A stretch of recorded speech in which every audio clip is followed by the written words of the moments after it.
मुल्क जे ॿियनि शहरनि जीअं करमपुर में बि मुहर्रमुल हराम जे चालीहे जे सिलसिले में करबला जे शहीदनि जी यादि में मातमी जलूस ऐं मजलिसनि जो इनकाद कयो वियो। मरकज़ी मातमी जलूस इमाम बारगाह करबला मौला सखी दौलत शाह बुखारी जी दरगाह तां बरामद थियो।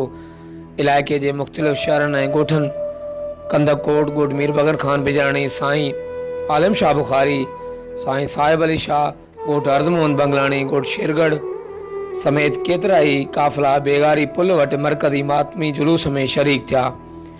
इनायत हुसैन ख़ान बिजाणी, लाहौती ग़ुलाम नबी शेख, ज़वार सादिक अली नसीराणी ऐं ॿिया मरकज़ी मातमी जलूस जी अॻवानी करे रहिया हुआ।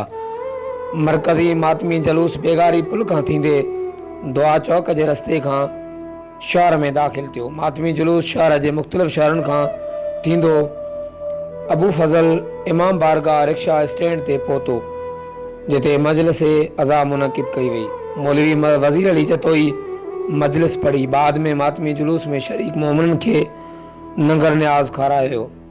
ज़ोहर नमाज़ जी अदायगी खां पोइ मातमी जुलूस ईदगाह जे रस्ते मां मैन बाज़ार पहुची मंज़िल तरफ़ रवां दवां थींदे हैदर चौक ते पहुतो, जिते मजलिस अज़ा मुनक़िद कई वई। मजलिस अज़ा के शिया उलमा किराम ख़िताब कयो। तंहिंखां पोइ मातमी जलूस सखी दौलत शाह बुखारी जी दरगाह ते पहुची नहर थी वियो। होॾां करमपुर पुलिस पारां SHO करमपुर मोहम्मद बख्श नायक जी अॻवानी में मातमी जुलूस खे इंतहाई सख़्त सिक्योरिटी ॾिनी वई।